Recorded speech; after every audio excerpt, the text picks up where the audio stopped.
Welcome to Hindu Sanskriti with Vaishali Shah. I'm your host, Harleen Jabal. Namaskar, Vaishali. Namaskar, Harleen. Today's episode is about beliefs and the myths.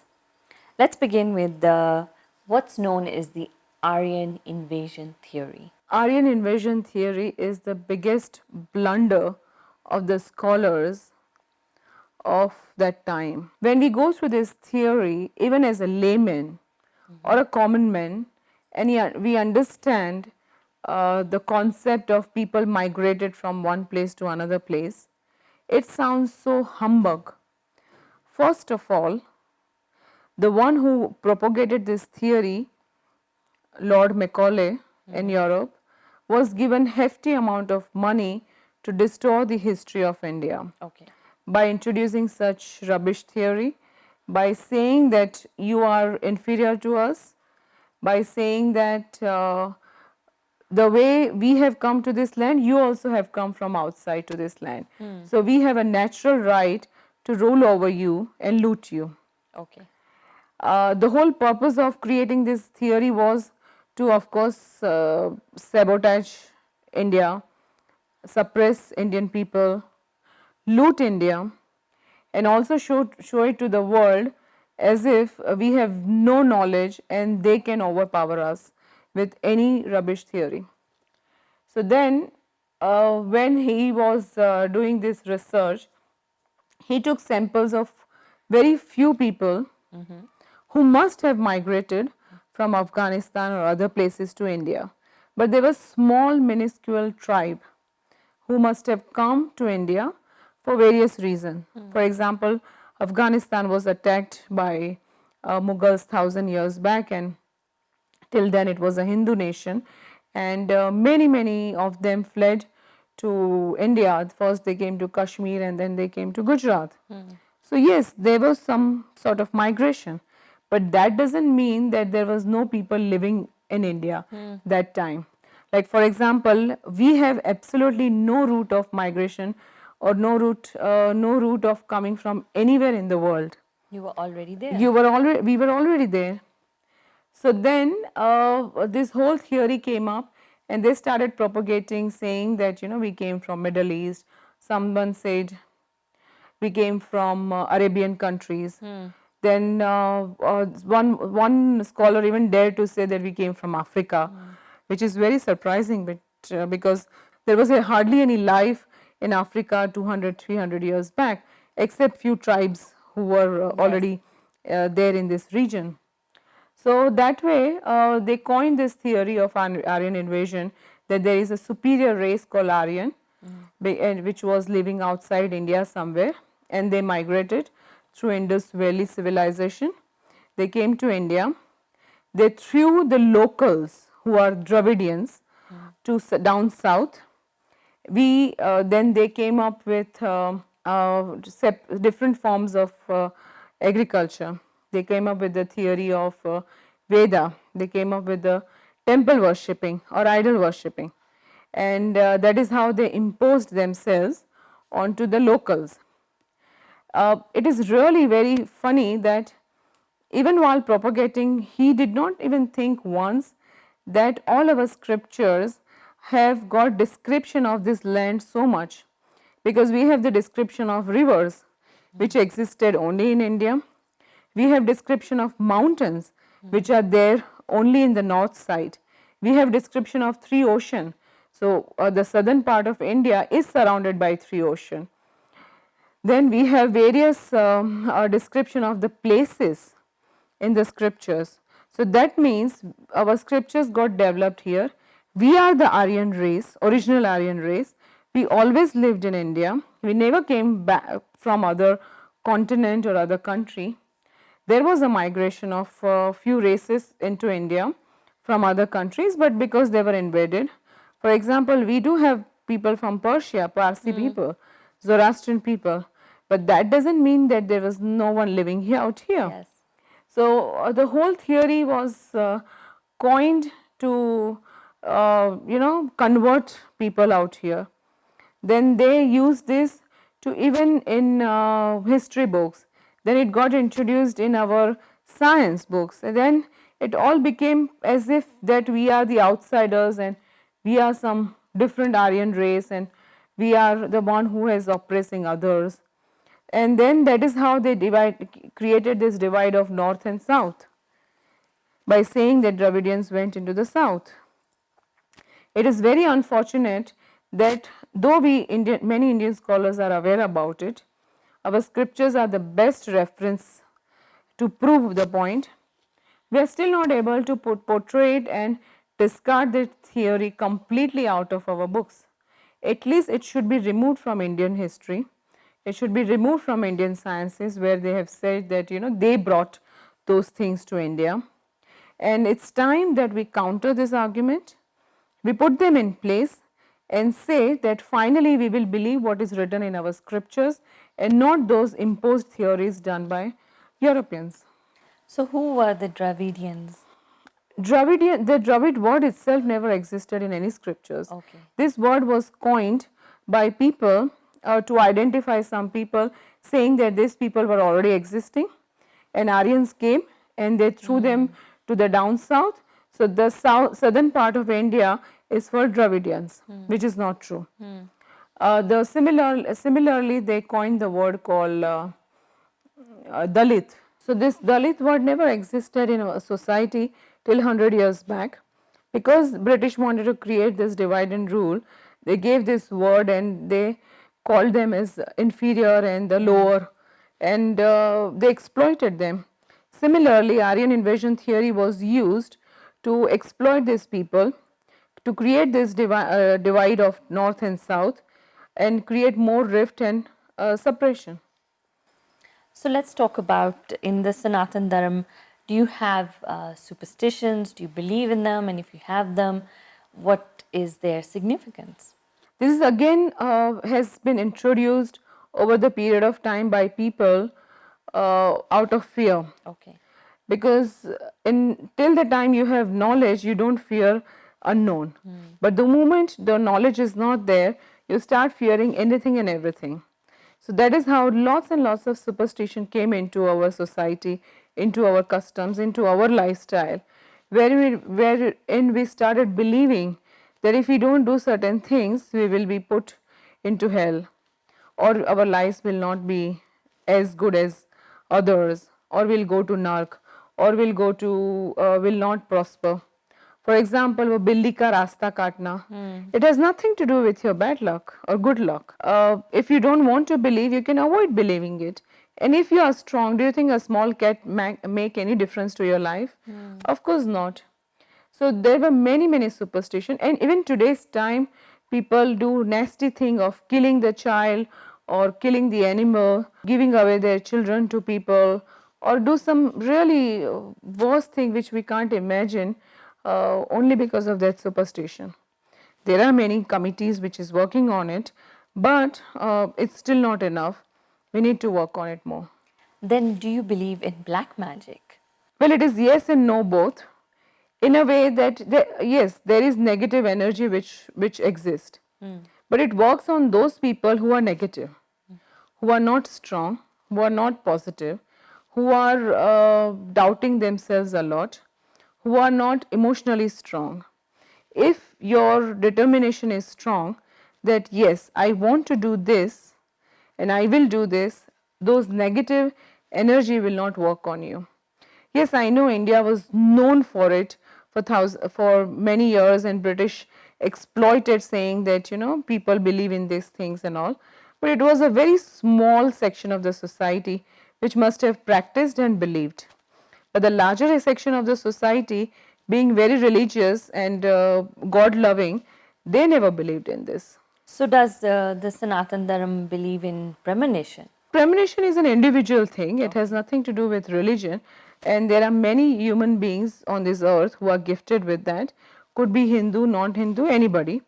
And yes, it does exist. I know people who have this ability to see future, and I know how they live, and it is difficult sometimes when it is not a pleasant dream for you to see. But yes, it does exist. And what about believing in angels, that sometimes somebody visits you? There are some such forces which people say they have seen it. Okay. I have not experienced, so I can't say it is my experience, but from the reliable sources and those who really practice spiritual path, they do say that there are spiritual entities who come to bless you. Okay. But there are, at the same time, there are many who would come to trouble you.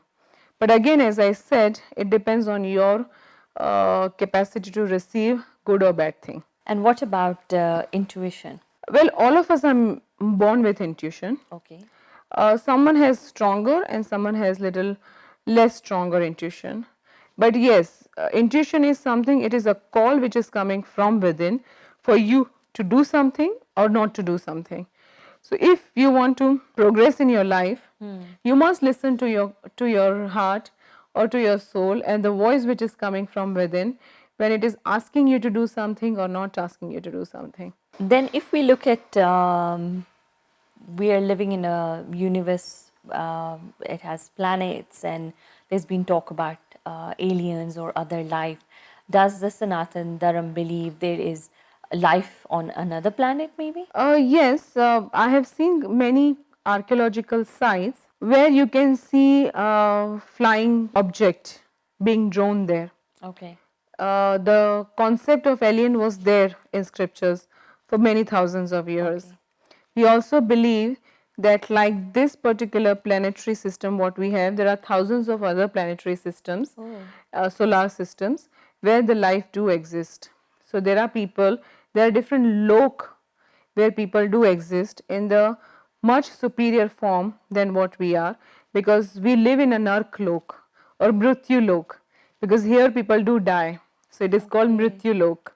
Okay. So that way there are many certain loks where people do live. They have different abilities, different looks, different powers, much more superior in knowledge. So yes, if we understand from the knowledge perspective, in our scriptures the existence of such loks are written. Ours is considered to be the less and the least knowledgeable and least powerful form of humans among all other planets. So, from extraterrestrial life, let's talk about what do the scriptures say on something like abortion or committing suicide? Abortion and suicide both are fully negated.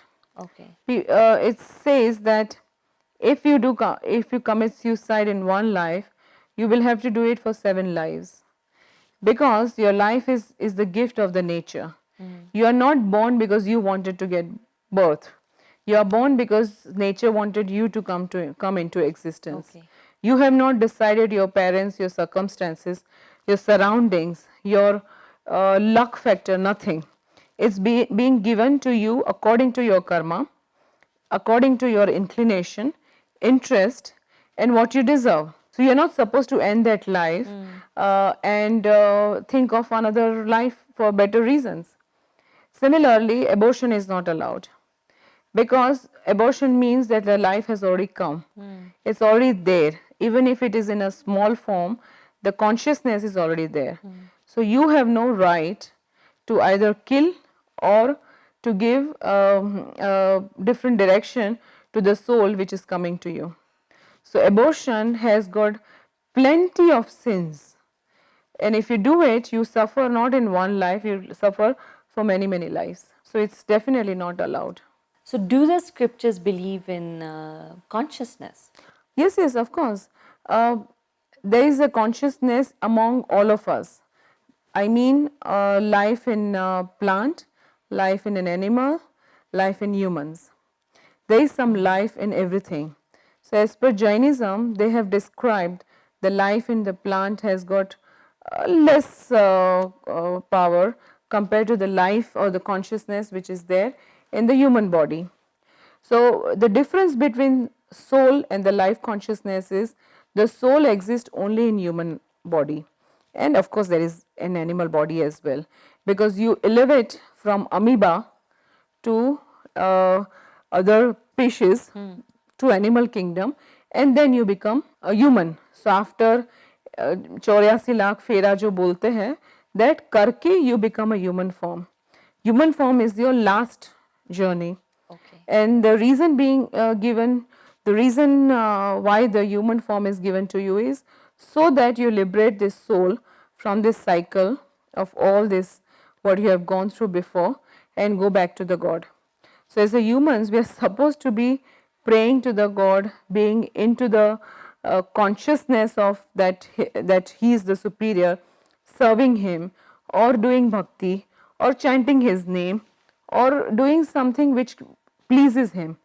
But instead of that, we are so much into mundane life that we do everything else but bhakti. So, that is something which comes to us sometimes only if we are blessed, and we are not even blessed to get this knowledge also so easily nowadays. So, the consciousness which resides in everything is common for all the human factor, and it is called Paramatma, which was inculcated by Mahavishnu into us the moment the moment Brahma created this world. Then does Sanatan Dharma also accept, or have they recognized there's something like ghosts? Yes, yes, of course.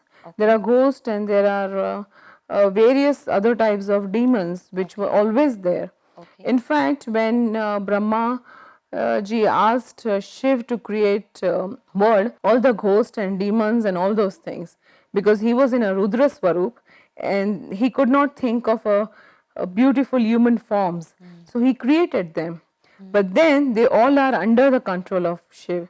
So if you think you are troubled, or if you think you have a problem or getting bad dreams or something, you must pray to Shiv, because they are creation of Shiv. And there is nothing wrong, because till we are not being challenged by negative energy, our positiveness doesn't come out. So this is for us to fight, choose the right thing, make the right choices about action what we want to do, and then elevate our soul. And what does the Vedic scriptures say about what's coming to mankind, about the artificial intelligence? That is meaning that they're going to be able to make their own decisions. Is there any record or anything about it? Yes, in scriptures and especially in Bhavishya Puran, it is believed, it is said that humans will create something which will destroy them in return. Of course, they have not used the word as artificial intelligence, but I can correlate it in today's time that we are only creating objects, we are creating machines, and slowly we are dependent on it and we have completely surrendered to it. Now, if we want to do something beyond our phone, computers, TV and other instruments, it is very difficult, and we have already reached that point where we need to do fasting of all these things sometimes. So, it is going to be part of our lifestyle, but let us see in future generation how much we are able to fight back for our own existence. So, all these topics that you have been discussing, have they been covered in your book series? Yes, my book series called Hindu Culture and Lifestyle Studies have got 4 subjects. First is Vedic lifestyle and Vedic traditions, wherein I have described all the rituals, temple rituals, individual rituals, our daily lifestyle into that book. The second book is Inside India. So, all the sacred places and spiritual yatras and things which we discussed is being described in that. Third is Indian scriptures. As I gave you some idea about various scriptures we have, I have given some introduction of those scriptures in that book. And we spoke about Vedic sciences. It is a very huge and interesting subject. We as an Indian, we need to do more research in our scriptures and bring out the knowledge for the world to know. So, whatever is so far is written about various sciences and subjects is captured in ancient sciences. That is how the 4 books are designed. And the reason of doing this series is, again, as I said earlier, is I want people to know my the purpose of the book and the website which I have created. Then we want to make it more interactive by giving free lectures on YouTube, so that people learn about Indian culture on their own. We have online course also. You can register with our online site with a very nominal fees, and you can learn the same things online online as well. So, Vishali, the future generation, like you're saying, they'll have access to all this knowledge that you're trying to put together. What was your inspiration, or what made you get determined that you wanted to actually do this work and spread the knowledge? I actually did the whole research and everything only for myself because I was curious. I was hungry for knowledge. I wanted to know. I had inclination to find out about it, and then I put those things into a web series just for the sake of convenience. When I reached to a point where I had collected a good amount of data, many spiritual gurus who had gone to inquire, they all encouraged me to make it more professional, make it more appealing to the audience, and kind of portray it in some way that my audience can understand and learn from the book series. So that is how I decided to convert the content which I had collected for the website into the book series, and this is the only book series which is available in the academic area which talks about lifestyle and Hindu tradition in a form of a course material. So, I feel that since I have discovered the knowledge, I am quite satisfied with it. I have changed my lifestyle with the help of this knowledge. I was very fortunate that I was born into a family which was already vegetarian. There was no room for alcohol or smoke or anything like that. We were quite trained with religious aspect of our life, and that background itself gave me a good push. And then when I grew up and I started seeing the world, I never got inclination of touching those things which were forbidden in the scriptures, and I am very happy about it, that I never was forced into it by friends or my life partner or anybody. So, the basic requirement to study and understand the scripture was already there in me, and then I changed my lifestyle in a way that I gave a lot of time to this. Like for last 7-8 years I have been completely into propagating my website and all. Before that I used to study at least 7 to 8 hours a day. I read and I write, and I still do the same. I spend a lot of time with those spiritual gurus so that I understand more in detail. Yes. And I want to now continue doing the same for next as many years as possible. Excellent. So, here's to the journey of spreading knowledge. This is the Hindu Sanskriti Show with Vishali Shah. I'm your host, Harleen Jabal.